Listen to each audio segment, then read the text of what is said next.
listen, I'm back. Welcome to another edition of Conversation Kings. And this is my unbiased viewpoint. I wanted to come here because there are so many people that I hear all the time talking about, well, the Democrats were the one who had the slaves and the Republicans freed the slaves. You will hear that a lot in a whole lot of circles. You will hear that, you will hear that, you will hear that. But what I am going to do is not disagree with that viewpoint because it is the truth. The Democrats at one point were the party of the slaveholders, and the Liberal Party were the Republicans. Yes, ladies and gentlemen, in order for you to have the mindset of freeing slaves from a conservative, extremely conservative Southern base of people who did not want their lifestyle to be changed whatsoever, you had to be liberal thinking. You had to be. You had to be left leaning in order to want the slaves to be free. Because the Bible was preached in the Bible Belt, that's what they called it, the Bible Belt, where most of the slaveholders were, because the North and the Midwest, some of the Midwest, had released their slaves, had freed their slaves long before a lot of the Midwest and the South were still holding on to that way of life. And so we want to talk about the timeline of the change and also distinguish or point out to the fact that the Republican Party was more liberal at that time than the Democratic Party. Again, the Republican Party was more liberal and left leaning during these particular times than it was under the Democratic Party. Now, I'm going beyond the Abraham Lincoln version, and I'm going to take it to a different place. I'm going to go a little bit different because it was a shifting tide. There was a strong shifting tide. And so that's what we're going to be talking about today. We're actually going to call it what I call it the Reagan Revolution. The Reagan Revolution.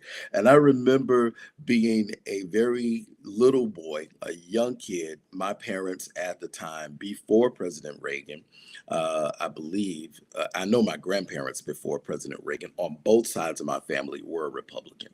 The family members were Republican. We were church people on both sides. One side was Pentecostal, the other side was Baptist. And they were very conservative and still are to this day. Even though I don't know what everyone's political affiliation is, I consider myself an independent. And I don't vote across party lines. I vote for who I feel is the best candidate, and I weigh a lot of things in my mind and in my research before I actually make a choice as to who I feel is the best candidate. And that is what is so good about America. You have the right to choose who you want to support. You have the right to choose who you want to support. Again, in the United States of America, you have your options to choose who you want to support. It is no one's business. It is no one's, shouldn't be anyone's care. I'm not making your political leanings my issue or my problem, and I'm not going to take on yours. I'm not giving you mine, and I'm not taking on yours. So let's take this jump to the future, past the Emancipation Proclamation, past President Lincoln, Abraham Lincoln, that is. And let's talk about the Reagan Revolution and the transformation of the Democratic Party. And I call it the origins of the Great Switch. That's what I'm going to call it because that's what it was. Now, what did I do? I did a lot of research on this, and I had to because I knew for years that there was a difference. Growing up in the South, I grew up around Republicans in the 80s, and staunch. And that was after Ronald Reagan came into office. Now, there were leanings towards that because the Democrats became disenfranchised, and they termed them Dixiecrats much years later. But the Democrats of the southern leaning states became very, very much agitated and aggravated with the liberal Republicans who had infringed upon them a way of life of taking away the slaves and taking and giving push and vice to the civil rights. They pushed the civil rights, and the Democrats, who the Democrats did not like that at the time, because to them that was against conservatism. Conservatism meant to them holding on to that old way of life. That meant, hanging people from trees and different other kinds of things and all that kind of stuff that was going on, and not letting people vote, and not letting people speak, and women, and not being able to vote, and not being able to get a credit card, and all these kind of things. These were issues that were laid out in the then Democrat Party. But what happened? There was a political realignment that happened in the late 20th century, and it was particularly under then the now late deceased President Ronald Reagan, who was in office from 1981 until 1989. And under Ronald Reagan's leadership and administration, this marked one of the most significant shifts in American party politics. This was a period of time that saw the decline of the New Deal Democratic coalition, and it saw the rise of a conservative Republican Party. Remember, Republicans were the liberals at that time. Under Ronald Reagan, things began to change. And how did it happen? It happened by the conservative Republican Party started to absorb many traditionally Democratic voters, particularly white Southerners, working class Southern Americans, and evangelical Christians. I remember, ladies and gentlemen, I told you that when I was in private school, I went to a Southern Baptist private school, and that is where I experienced the majority and the harshest form of racism that I ever experienced as a young child. Yes, because I wasn't even a teenager. I was on the cusp of being a teenager, and these are the things that happen under these very, very, very harsh evangelicals. And that is why I have an issue with them today, because I see the same movement in them as I saw in them when I was a little kid.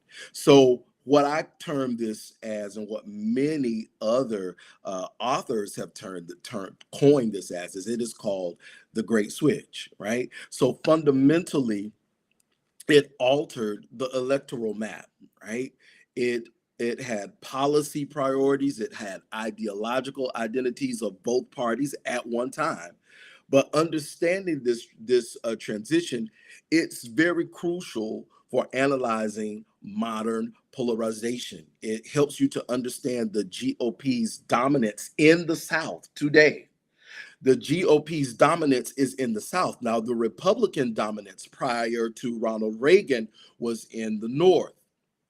But now the GOP dominance is in the South. If you look at an electoral map now, you will see that most of the blue states are Northern, and most of the red states are Midwestern and Southern, right?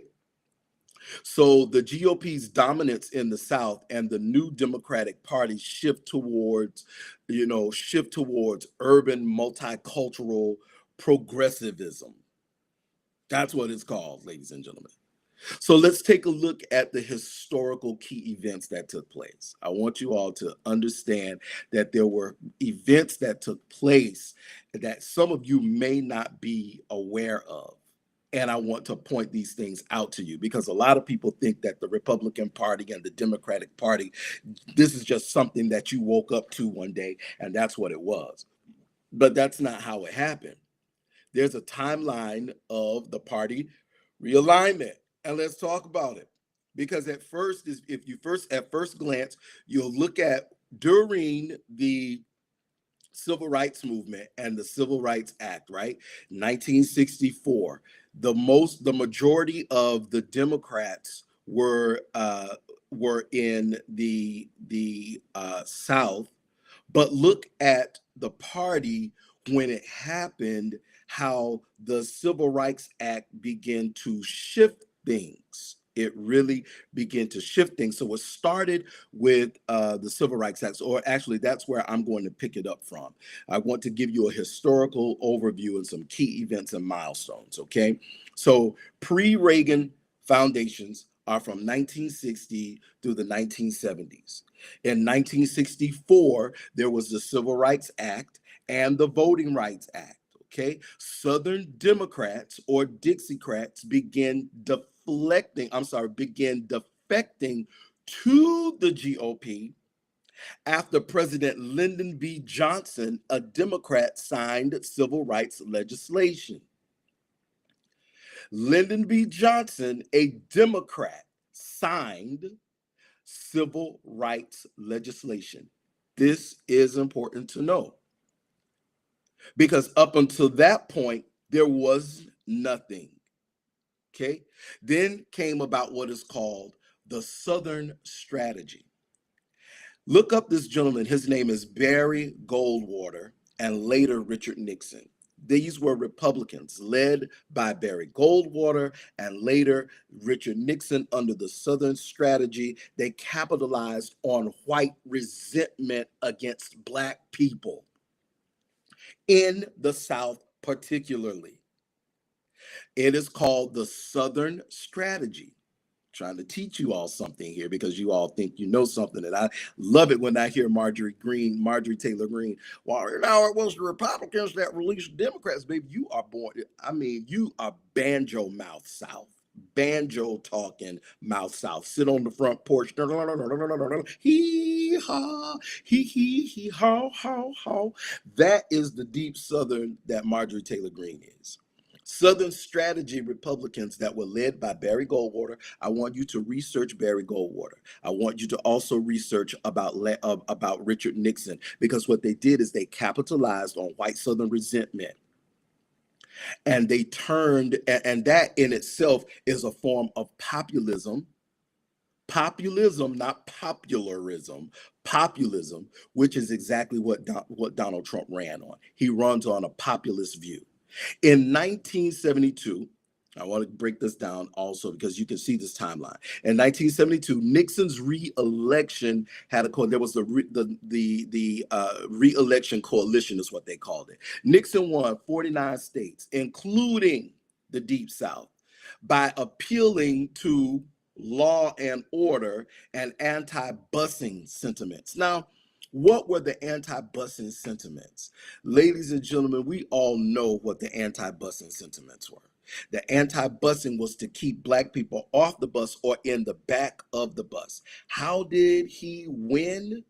He won the South, the Deep South, turned them Republican by appealing to so-called law and order and anti-busing sentiments. There's a book that was written in 1969 that records these things that happened. A lot of this information you are going to find in books. It's written. It's documented in books. It's documented in writings. What we would call that not redacted. Some of them may be redacted, but they were made public instead of private. These documents were made public. So here's what happens. Let's jump from Nixon in the 70s. Let's go to the 1980s. Let's do the Reagan era from 1980 until 1988. In 1980, Reagan formed his coalition and he won 26% of Democrats. Reagan's Democrats included 55% of Southern whites. 55%. There's a book written that details it, and I'm going to list those at the end of this podcast. What did he do? Reagan did things like he was already a movie star. He was a movie star, so he became popular because he was this movie star. He portrayed this the great white hope, the this handsome man that everybody wanted to be like and whatever. And so the people that remembered him from his movie days were a lot of those people in the South and North, because people believe everything that they see on TV. So they equate reality with whatever it is that they saw on television, right? So what he did was he began to emphasize tax cuts. He started emphasizing deregulation. And then at the time, there was also a big push against places like Russia, which were what we would call against the KGB, and that was anti-communism. And this was all at the same time while he was courting those Southern evangelicals, those far-right extremists, Southern Baptists, the Pentecostal Southern Baptists, Pentecostal Southerners, and the white the white evangelicals, majority, which they call themselves the moral majority. These are the kind when I would go to school, and the white teachers, particularly one who I could not stand, always wanted to touch my hair. Always wanted to touch my hair, and always would point out that when I would come back to school, everybody, if you knew me growing up, especially my family, people that are related to me, you all know that if you came to my house on a Saturday morning and you were knocking on our door, my parents would tell you, Marcus has chores. I had to cut grass. If I wasn't cutting grass because it wasn't time, maybe the grass had not grown up yet because I had to cut the lawn every 2 weeks. I had to water grass. I had to, outside of all of my extracurricular activities, I had other activities at home. So the school that I was going to, the private school that I was attending at the time, every weekend they had outings. But I had duties at home to do. I had to cut the grass. I had to help my sister wash clothes because early Saturday morning, my mother was up.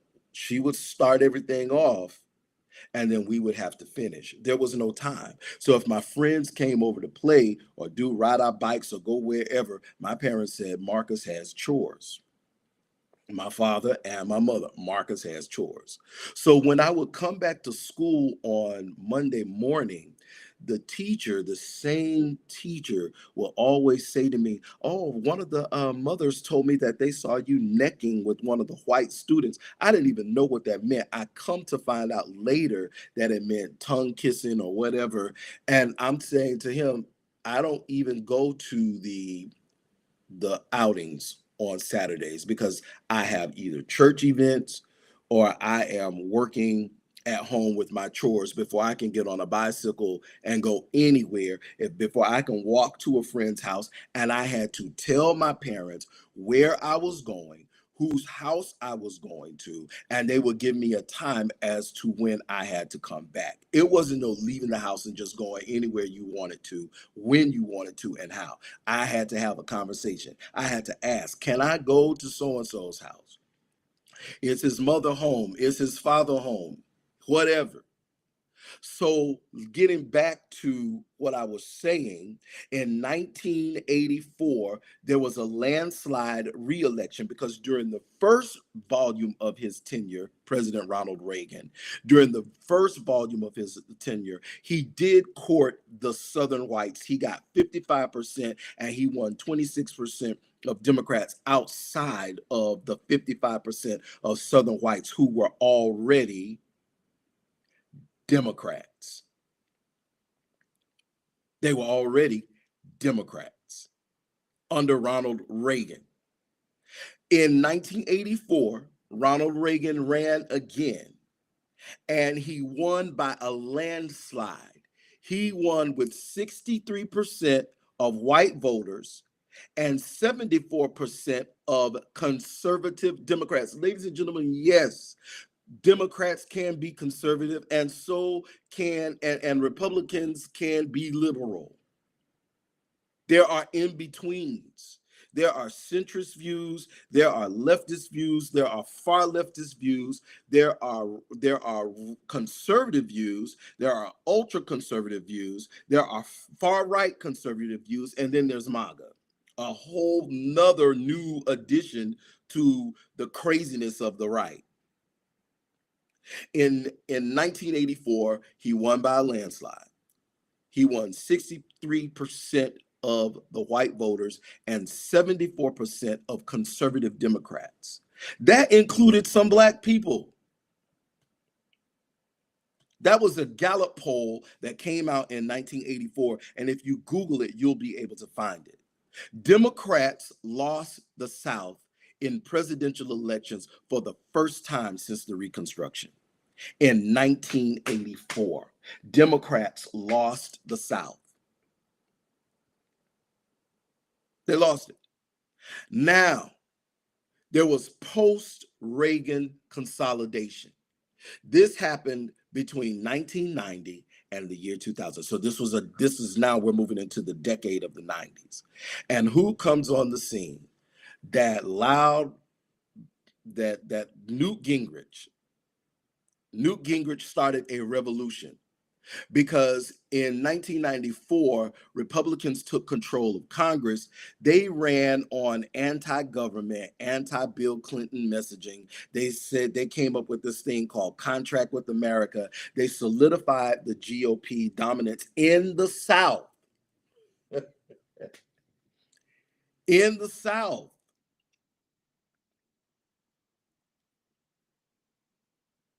Because the Democrats in the South had become Republican, because they were mad about the way the Republicans were more liberal. Newt Gingrich comes in and does this thing. In 2000 to 2016, it comes to full circle. By the year 2000, the GOP held most Southern governorships and legislators. Remember, they used to be blue. Now, if you look, the blue is North and the red is South majority. Yes, yes. So let's talk about some of the main players and influences, because that is extremely important in this thing. It's very important that we understand who those main players were and the influences. Number one was Ronald Reagan. Number two was Barry Goldwater, double with Richard Nixon. And number three was Newt Gingrich. He turned the GOP into an anti-establishment party. He turned it into a confrontational party in the 1990s. There were some key groups that also came in. Y'all remember that Southern Baptist minister, Jerry Falwell, the one who went after Tammy Faye and Jim Baker? Moral majority, he called himself. He called himself the moral majority. Jim Baker was dethroned by Jerry Falwell, who wanted everything that he had, and he himself ended up in a big scandal. It's called mobilized evangelicals into the GOP. Jerry Falwell. He mobilized Democrat evangelicals, the Southern Democrats who were descendants of the slave owners, who did not want to give up their slaves. And these blue-collar Democrats also started shifting right due to deindustrialization. So you had Democrats in the North, right, who were losing their jobs in the mills, in the steel mills, in the coal mines, and the different things. And so they had issues with deindustrialization, they had issues with race, and they had cultural issues. There were cultural issues, racial issues, and deindustrialization. These are key things. You got to understand that everything has an evolving role. Everything evolves. Things grow. They change. Who knows what will happen in the next 5 or 6 decades with the Democratic Party and the Republican Party? There was a shift, a huge shift. A huge shift. So let's talk about the cultural, political, and economic impact. The political realignment, Democrats became the party of urban elites. They became the party of minorities and progressives. When prior, the Republicans were the urban elites, they were the ones who had the minorities in their party, and they were the ones who were progressive. It was progressive and left leaning and liberal to want to free the slaves. It was progressive, it was left leaning and liberal to want to incorporate minorities into your party. It was less, it was very liberal, it was very left leaning and very progressive to invite progressives into your party. So under this realignment, it switched. The Democrats became the party of the urban elites, the minorities, the progressives, and the Republicans became the party of rural, Southern, and working class, though still a little bit pro business. That was the switch. There was a switch. It just shifted people. The party of Lincoln no longer exists. That ended in the 1800s as the transformation began to shift over. Then we had electoral consequences. And there was all, well, let me first there was some policy shifts. We got to touch on the policy shifts, because what started happening is that Democrats started moving towards social liberalism. They wanted abortion rights, the LGBTQ acceptance, a whole lot of different things that the Democrat Party was pushing for that the Republicans hated with their very fiber. Republicans began to embrace supply side economics. They wanted deregulation and they wanted religious conservatism. Now, I am conservative in my beliefs. I am, but I'm not a Republican. I'm liberal, but I'm not a Democrat. I'm independent. And again, I vote on who I feel is the best for the party. I do not vote along party lines. Now, under this realignment of the parties, under this shifting, this great shift where the Southerners became Republicans and the Northerners became Democrats, the solid South flipped from Democrat to Republican. The solid, that's everything below Delaware. For those of you who don't know, Delaware and below in regional maps and for alignment with the Union soldiers, with the Union and the South, Delaware on down the eastern seaboard and across were considered Southern states. Still to this day, if you are in New York and you say you're going down south, you're talking about DC, you're talking about Maryland. So we're going down south. That was where they would go to DC, they would go to Maryland. You know, those were Southern states. And I know Maryland is a Southern state because I've been in Maryland and I've gone down a few of these back roads in Maryland by mistake and saw a whole lot of rebel flags flying everywhere. I said, oh, I definitely made a wrong turn. And then what happened? The white working class voters became the GOP's base. That's what happened. Now, we cannot forget about controversies and differing perspectives because they are there. The question has to be asked, was race the primary factor? Scholars would agree that yes, The Southern strategy exploited racial resentment against Black people and other minorities in the South. But conservatives would say it was about economics and limited government. I think it's a mix of both. Yes, the Southern strategy did appeal to those people because those people who you normally see who the first ones to yell out enter, enter, enter, they vote Republican with all their banjo heart, with every fiber of their being. Not all, but the ones that be hollering enter, enter, enter, enter, they vote Republican.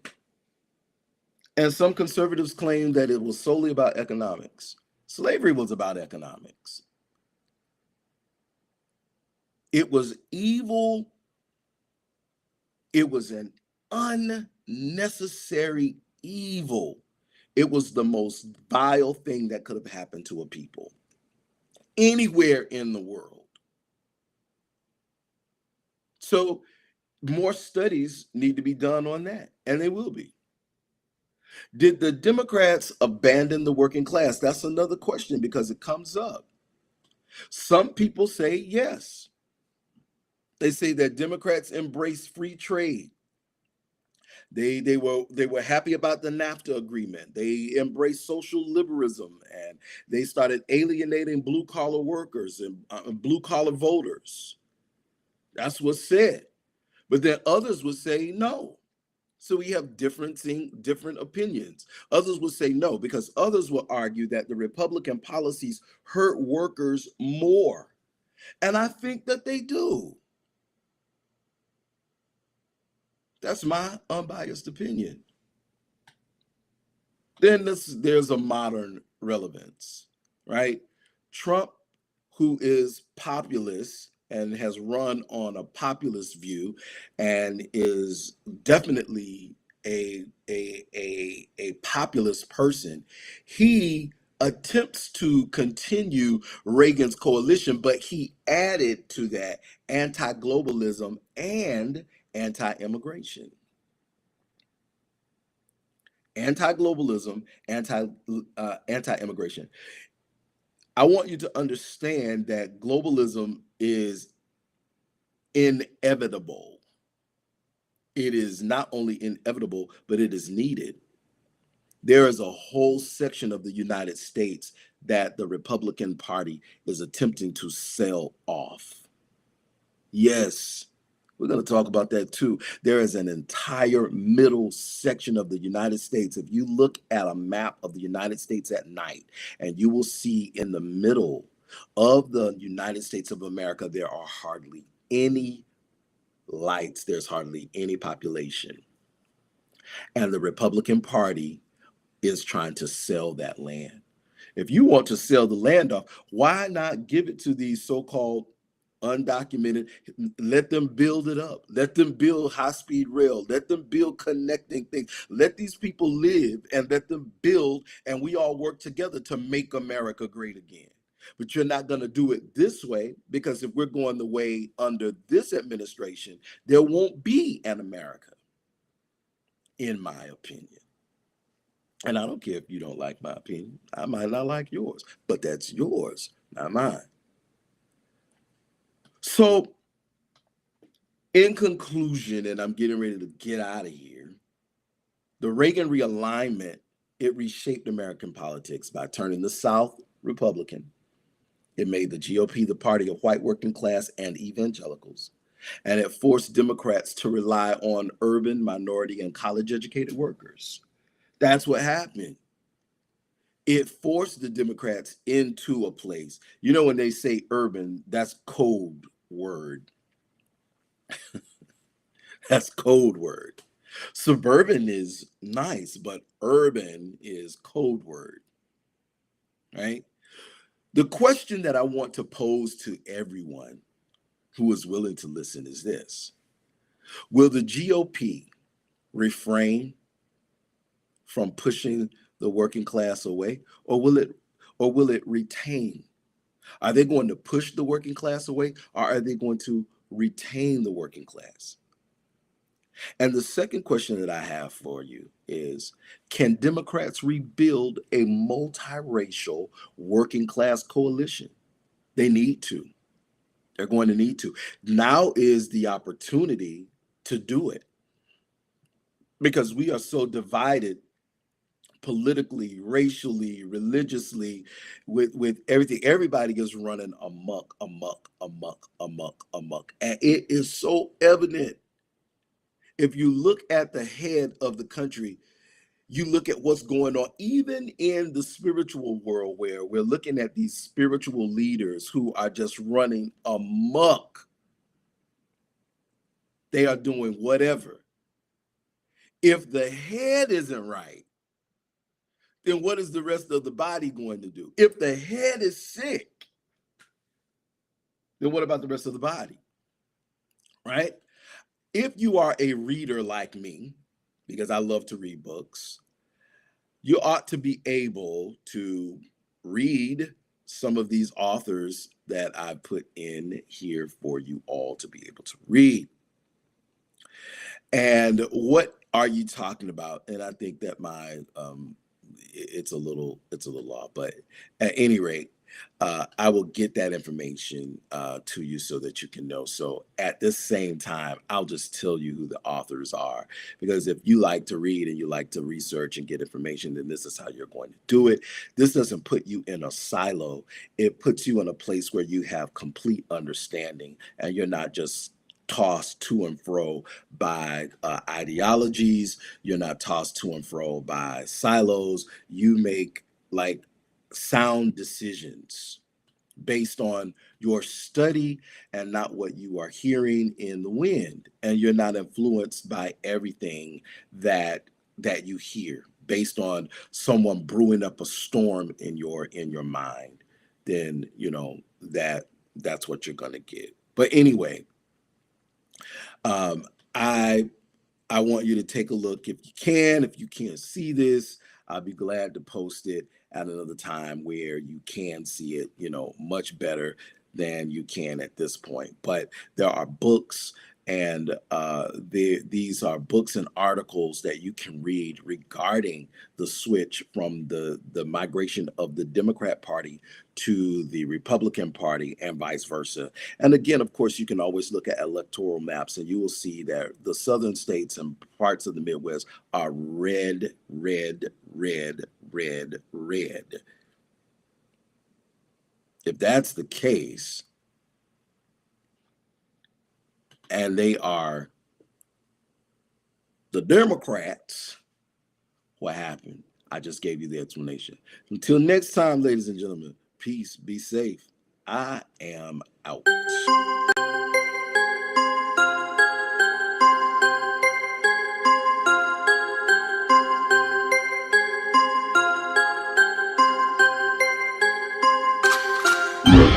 Peace.